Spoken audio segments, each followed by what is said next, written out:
ভোলাগঞ্জে জাফলংয়ে আছেন সহকর্মী ইকরামুল কবির, সরাসরি যাচ্ছে তার কাছে।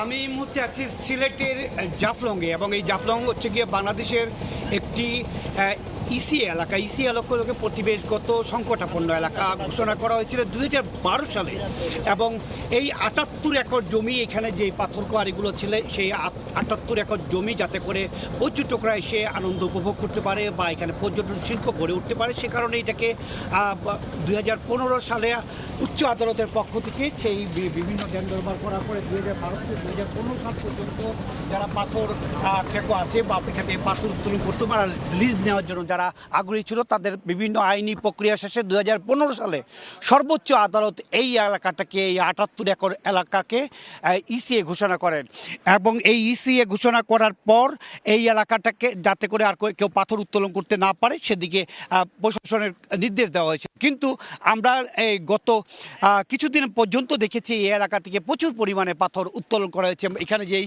পুঞ্জিগুলো আছে, খাসিয়া পুঞ্জিগুলো আছে, সেই খাসিয়া পুঞ্জিগুলো ভিতরে গিয়েও তারা পাথর উত্তোলন করছে। আপনি দেখতে পাচ্ছেন এইখানে যে নৌকাগুলো দেখা যাচ্ছে, গতকালকে যে আইন শৃঙ্খলা বাহিনীর সদস্যরা আছেন বা যৌথ বাহিনী আছে বা প্রশাসনের থেকে এসে এই যে বার্কি নৌকাগুলো আছে, বেশ কিছু শতাধিক বার্কি নৌকা ভেঙে দেওয়া হয়েছে, যে এই বার্কি নৌকাগুলো থেকে দিয়ে বিভিন্ন জায়গা থেকে পাথর উত্তোলন করা হতো।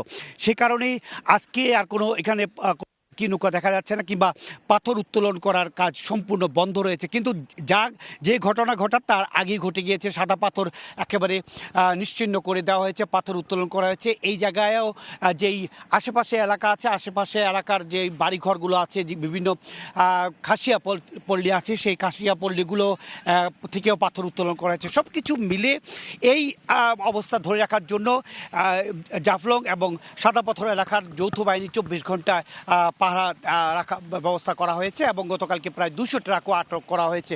এই ছিল মোটামুটি সিলেটের জাফলং এবং সাদা পাথর যৌথ বাহিনী যে তাদের অবস্থান করে এবং এই কোয়ারিগুলোকে বা এই এলাকাগুলোকে ধরে রাখার চেষ্টা করা হচ্ছে, তার সবশেষ খবর।